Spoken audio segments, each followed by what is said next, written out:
Hi, this is Jerry with designsbyjerry.com, and what I want to show you today is how we're going to make a beautiful garland for someone's mantle. It certainly would be the perfect thing to make for yourself, but something else that I've been doing this Christmas is I have been making these as gifts for particularly people in my family and special friends. So this may be something you want to do as a gift also. So I'm going to get ready to show you step by step how we're going to do this. Just stick with me. Probably be about 20-25 minutes long, but we're even going to break it up in segments for you so that you can stop, learn, go back, watch it again. All that type of stuff that you need to do. Just know that you can learn this as slowly as you want to learn it or as quickly as you want to learn it. Right here at designsbyjerry.com. Be right back.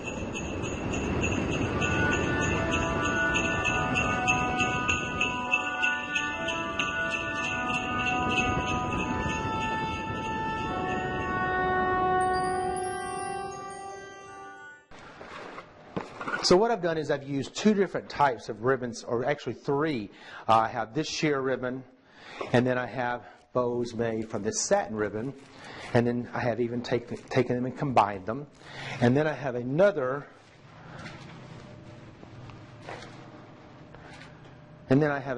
smaller bow with a different lime green or chartreuse color that we're going to add in here too. This one's actually going to go with this bow here. So let's go ahead and we'll start. I've already added some of the bows. Now, it's going to be a little bit more difficult. That's why I'm trying to film this from two different sides for you, because I actually have to work on this side, so it would be almost impossible for me to work on that side for you to see it. But I'm going to try to have both cameras on here. So basically what I've done is this is the length. This is about 6 feet long, and this is the garland. I've already taken it. I put two small garlands together, tied them off together, then fluffed it out. And then what I've done is I'm going to start here about 2 foot from the left-hand side. And I'm going to make that basically my focal point for this garland. So I'm going to tie the largest bow here. I have a few other bows already scattered throughout. But this is the largest and the main focal bow here. So I'm going to pull it to the front a little bit. And like I said, we'll come back and do a lot of the ribbon fluffing later on when we get ready to actually mount it and put it up on its display. But right now I just want to make sure it looks pretty good the way it is. Then I've got these smaller satin bows that I am just going to, I've also tied them off the same way with the leafed vines. And I'm just going to tuck them right up under that other bow so it almost looks like it's part of that bow when actually it's not. It's this whole entire different bow. But sometimes this is one of the tricks to bow making when you can start mixing them like that, and it's just a very easy way to do it and give some color interest. So I'll put one on each side and I'll let the ribbons flow different directions. Not really sure what I'm going to do with it, but I think that's probably a smart thing to do.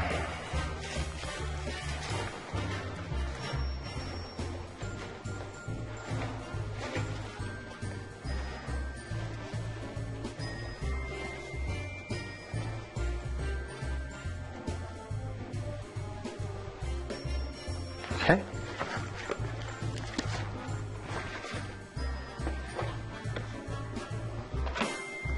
Now I have this other bow that I'm going to tie almost like it's coming off the edge of the mantle. So instead of having these facing the front, I'm going to have them like this right here hanging off the side.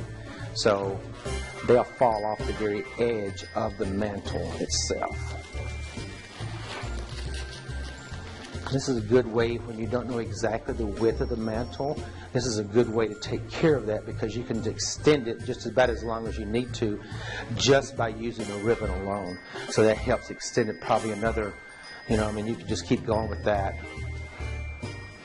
and get a nice extension on it. But you can now see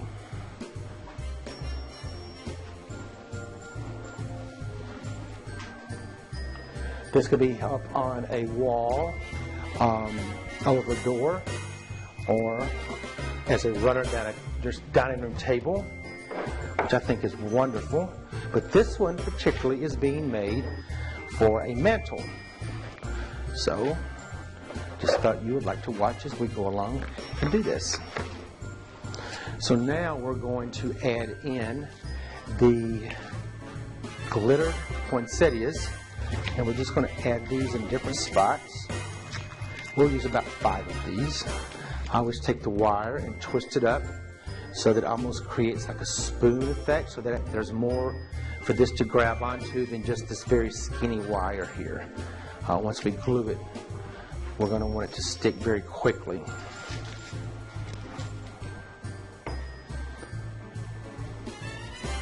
The quicker the glue sticks when you're doing something like this, the better off you are. You just get a better hold on it. And you get it on all your tools and your table.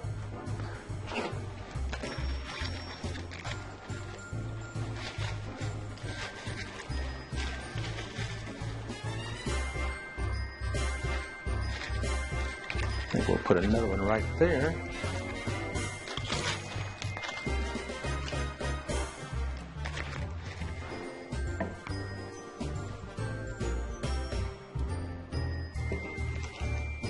Yeah, you need to kind of know exactly where you want to go with this as soon as you get that glue on there, because you have potential to really make a big mess. And believe you me, I've made plenty of big messes. Not sure that I won't make one before this project's not over with. So just stick with this and you'll see. Just part of the game, I guess, huh?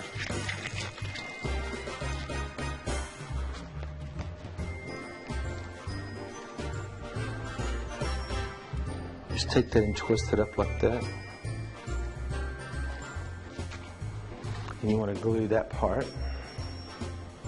Also, it's really good for you if you can keep your glue as thick as possible during this time, because the hotter the glue is, the more it's going to run. It's going to be very thin, and so it's going to be potential to make a bigger mess. And it's not going to grab and onto everything and glue quite as quickly. So the thicker you can have this basically means the lower the temperature of the glue and the better off you'll be.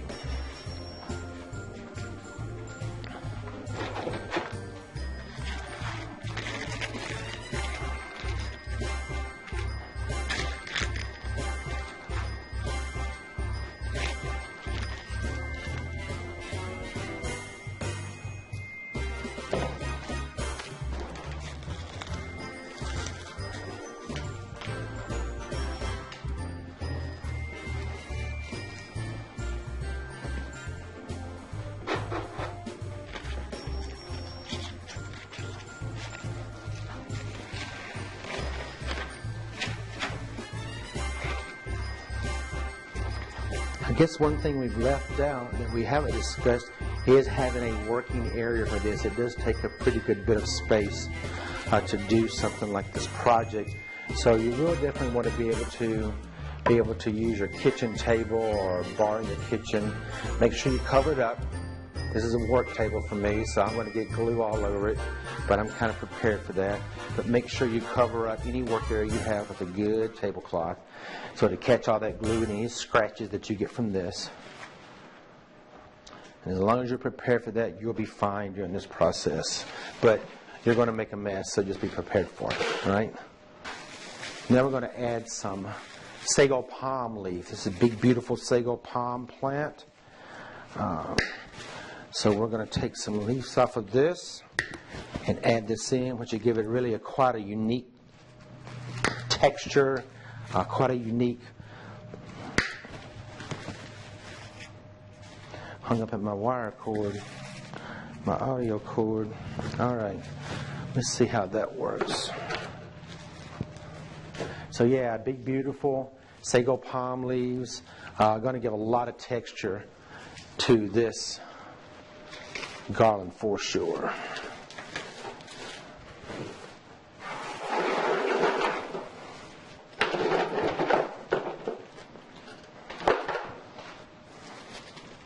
So once again, we'll do the same thing.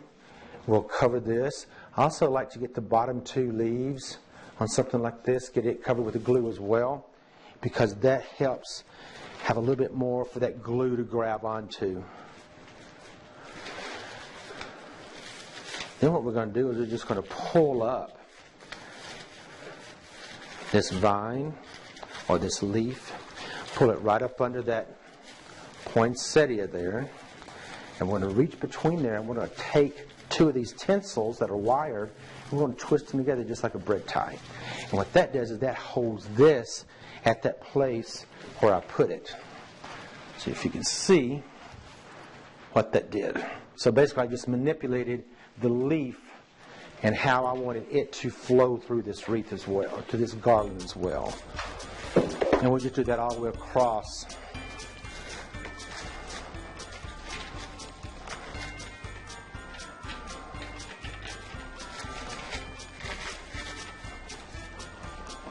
All the way across this garland. Let's see how this works out.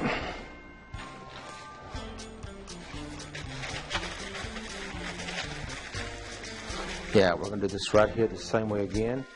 Right here in between these two poinsettias.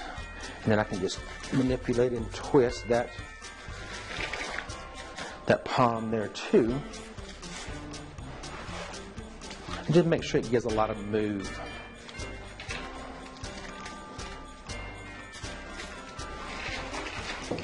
Let's flip it now and have it go the other direction. Let's see what we can do there. See what we can do there.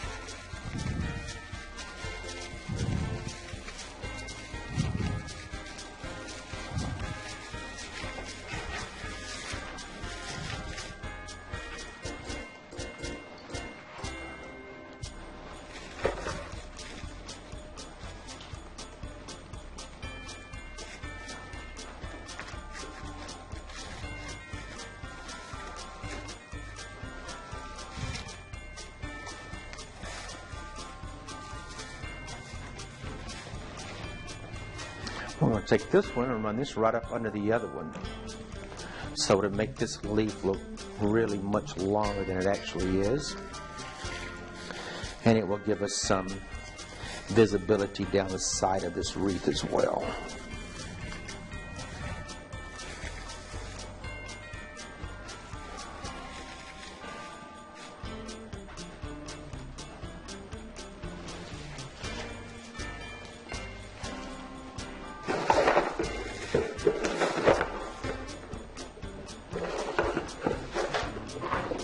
I'm going to add one more leaf to this other end.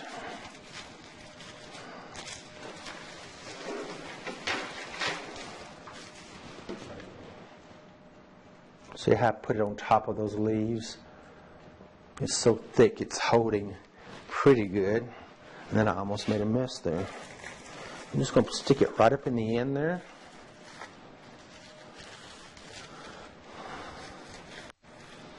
So to be able to fall off the edge. I think that'll really make it look good. Once again, that little trick there just gave it another foot's length on each end of the garland. So now we're probably up to, not including the ribbon, a good 8 feet, which is pretty cool, I think.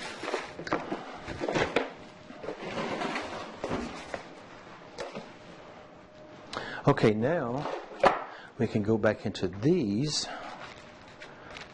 ornaments.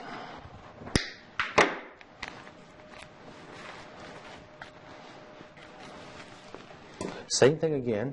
We're just going to glue the sticks of the ornaments in, and then we will push it into the container. And then what we're going to do is we're just going to take one tinsel somewhere so that we'll know that it's supporting it.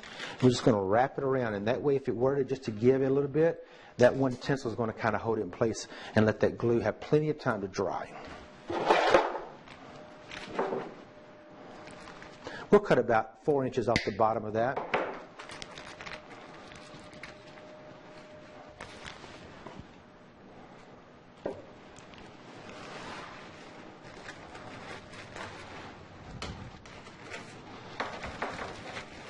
Now what we'll do is we have to go on 2 or 3 different levels because you don't know exactly how this is going to sit when it gets to the home's final place. So, is it going to tilt a little bit more forward? Is it going to tilt a little bit more back? You never really kind of know. So you have to kind of design the whole thing. So basically you're getting 3/4 coverage. Maybe not as much back here as up here, but definitely you still got to have that in mind. Plus, that also starts giving you so much depth because now you can see once again, this 6-inch garland now is giving us coverage of 1.5 foot already. So between the time we put the bows on and the foliage coming out, start putting these decorative items on, you start getting a whole lot of depth in that garland. And that's what you want, a lot of texture and a lot of depth.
So basically I'm just continuing this theme of red down the side of this garland. A little bit heavier in the middle and let it start thinning out as you get out toward the ends. This is a very good rule of thumb. Certain things that may not fall into that, but most things are going to always fall into that type of category.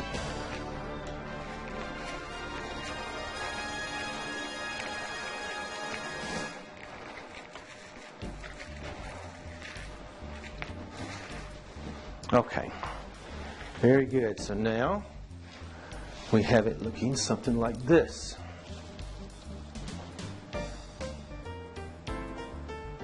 Not sure if this is getting in the camera or not. Like that.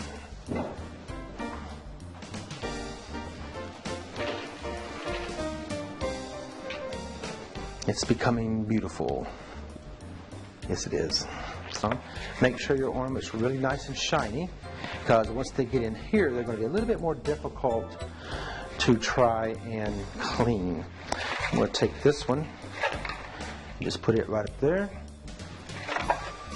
So we're going to cover it up with a lot of glue. That's just the best way to mount these types of things. These are plastic. Probably a little bit more glue. If a little bit's good, more is better, right? And then we're just going to flip it right in there.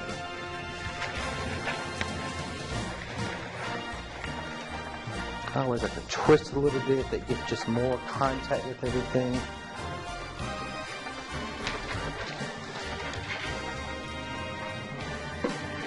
And this one, what I'm going to do is I've got some nice, you need to always have these at Christmas time. These are the glittered look chenille stems, pipe cleaners, whatever you call them. We call them chenille stems. And I'm just going to twist that around there.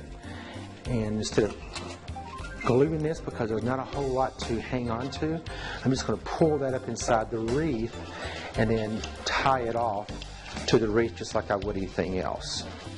And just tie it around the inside main garland wire.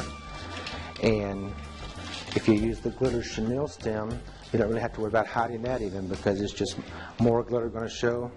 Never going to hurt a thing at Christmas time, is it? And then we're going to add one more.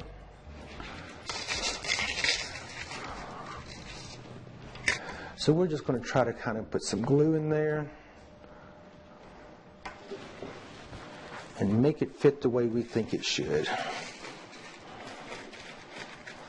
Hold that down real good for a few moments, and that just makes sure that it gets as much contact with all those different tinsels, so the glue can get meshed around as much of those as possible and create almost like a nest effect. That's the good thing about working with this, is you have these little hair-like parts of the tinsel, and that makes you really have a good place to go in and glue to. So glue is a lot easier on this type of a garland than other types of garlands. Okay, so I've got 3 beautiful ornaments in there now.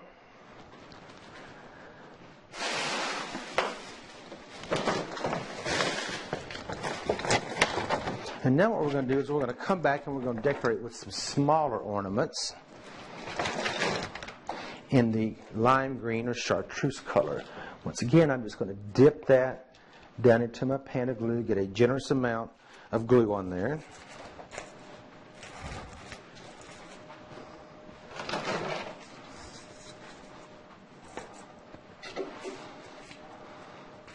I think eventually you'll figure out that there's really not a whole lot of right or wrong to adding ornaments to something like this. Just try to, basically I like to say, usually you get a better bang for your buck if you group things. Grouping has become a little bit more popular lately. So it's always been popular, but it's become even more popular lately because more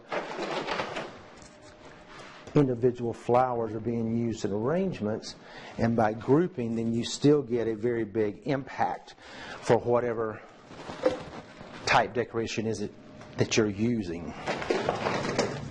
Love these.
Let's go back, and let's add one more to the very end of that one too.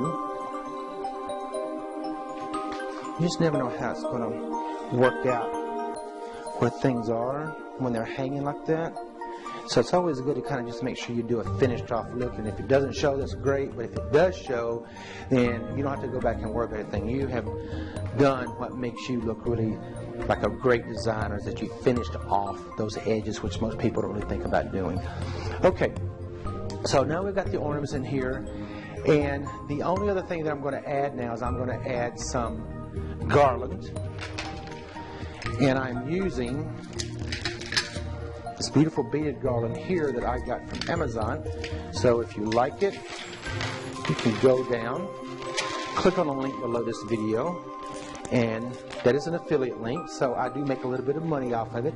Whenever you purchase from my link, you don't pay any more than you would normally, but if you like this, click on the link there and you'll be able to go and purchase you some, and it's really quite affordable. Just don't do it like I do, because I got all excited and bought all kinds of it because I could just think of a million things I could use it for.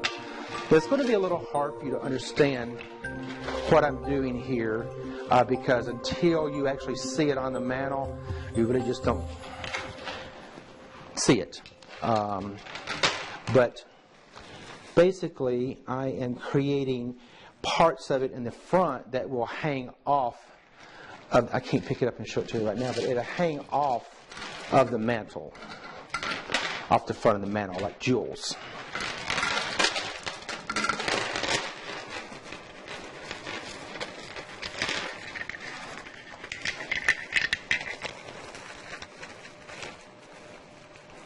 I'll show you what I was doing with those jewels. So those jewels will hang off the top of the mantle, over the front of the mantle. Or at least that's my plan if everything lines up the way it should on this mantle. So it just gives it a little bit more of an elegant look, a little bit more Victorian look. Now what I'm going to do is I'm going to add some flopped sweet pea grass on top of this wreath, which will give it another color, another texture, and even more depth. And that should finish us off.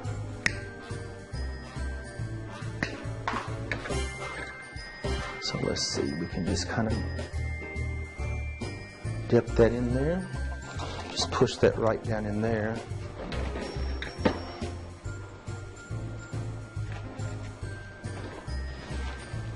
Now I want to be careful with that because I don't want my leaves to get all covered too.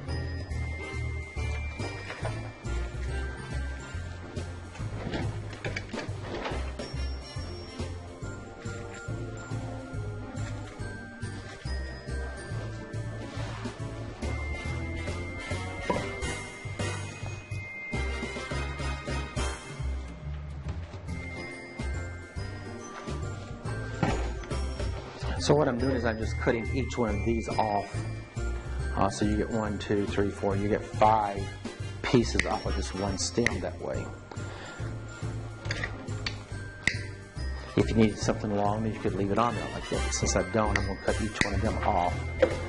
And then I just use each individual one.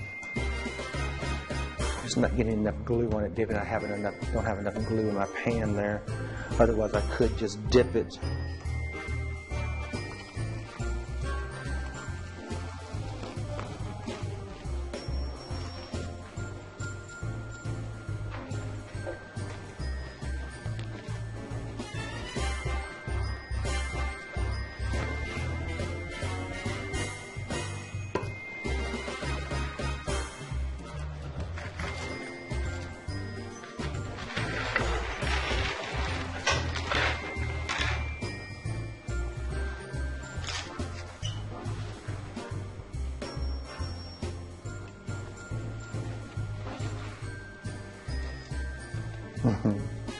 That's good.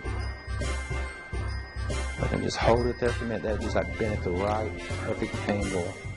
So sometimes when you get that, you just let it hold it there for a moment. That glue will start to dry.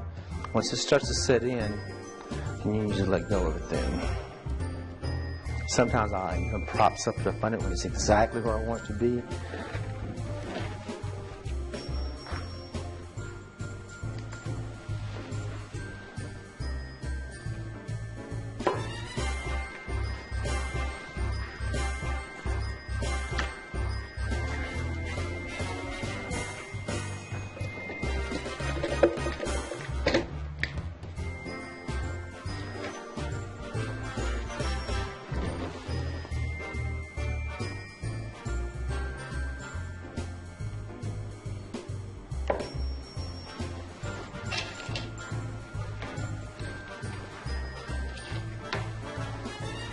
Okay, and I think that one's going to be done. Voila. I gotta find a place to hang on the wall so you can see it. But never fear, when I get to the place where the mantle is, you'll get a picture up there for sure. But here it is.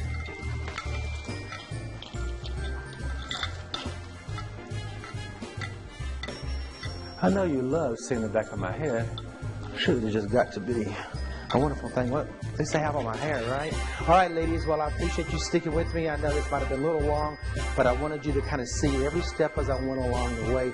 It's really as easy as cutting the stems, create a pattern, and follow that pattern. So this is Jerry with DesignsByJerry.com, wishing you a very Merry Christmas and Happy Holidays.